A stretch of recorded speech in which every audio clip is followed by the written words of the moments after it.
Another very famous model is Axelrod's iterated prisoner's dilemma simulation. So Axelrod is another social scientist who was interested to study how cooperation is generated, how it's created in social networks. And in order to study this, he devised some sort of game where the individuals, they're playing an iterated prisoner's dilemma. So the prisoner's dilemma, for those of you who don't know, it's a very simple game where there are two choices: cooperate or defect.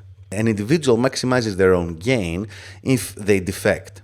However, if both the individuals defect, then they get a low payout. And if they cooperate, then they get a medium one.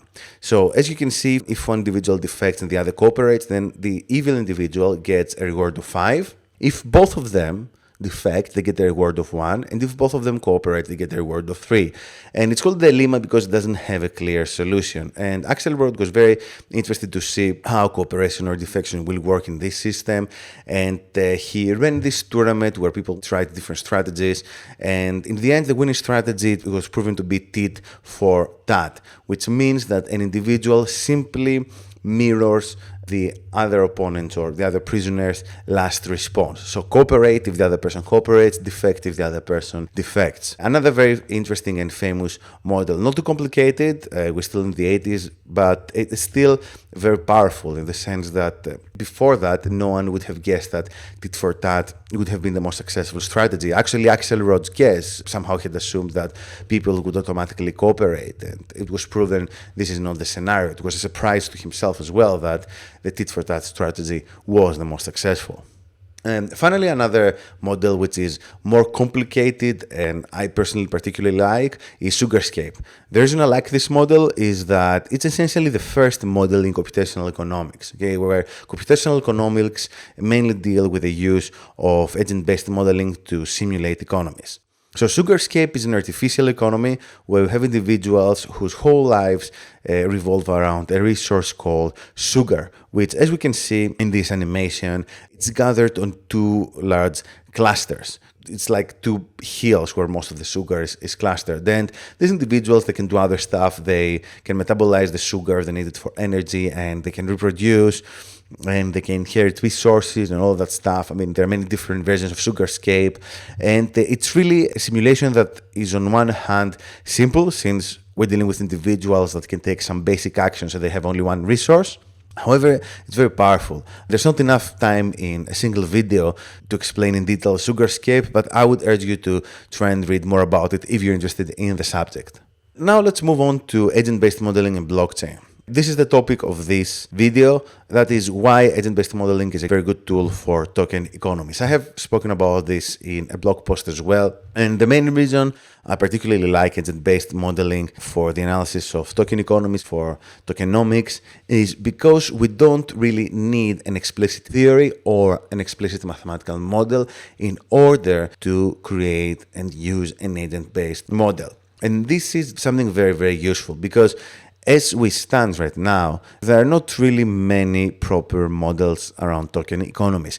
And in my practice, I've seen many startups, many businesses coming up with new concepts around the token economies, which can further complicate any models that might exist in the future. With agent-based modeling, we don't have to worry about this that much. Once you understand the main business model around an ICO, then you can start immediately encoding this into a simulation. So what's a general framework for agent-based modeling and ICOs? Well, the first thing you need to do is define the core entities in your system. So this could be the users, or it could be the nodes that validate transactions, or it could be investors or speculators. It's up to you as to how deep you want to go and how important you consider these entities to be. Secondly, we need to define behaviors. Okay, so we need to think about what the users can do. Obviously, they can buy the token, they can use it, maybe they can sell it. And it's the same for investors. And then after that, we need to run multiple simulations. So you never run a single simulation in an agent-based model. There are always some stochastic components, which could be the total number of users, maybe some noise around the price. You need to think about how to insert these stochastic components. And these are there because they can create different scenarios. All right, because the world is uncertain, we need to simulate this stochasticity. And what we care about when we analyze the results, we care mainly about marginal cases. So we care about crashes, or we care about rapid valuations.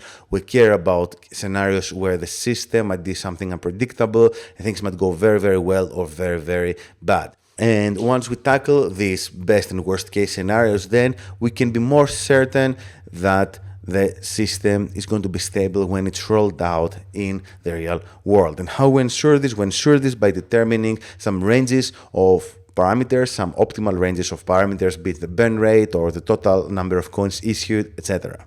So how can you create an agent-based model? If you ask me personally, I like to use Python and R because I'm a data scientist and these are the languages I prefer to use in my day-to-day practice. However, there are many kinds of software if you want to create your own agent-based models.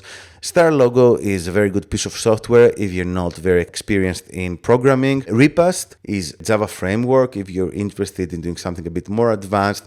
But in reality, there are many choices and you can always just build an agent-based model from the ground up in any programming language you prefer. I just find Python and R to be very useful and very convenient for that sort of purpose. So this was Stelios from the Tesseract Academy.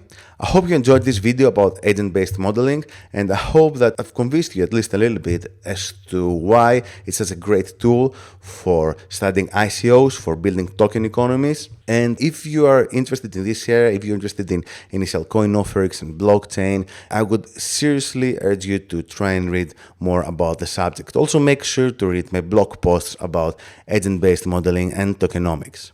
So this was Stelios from the Tesseract Academy. Thank you for sitting through this video, and I hope to see you soon in another one of our videos. Thank you.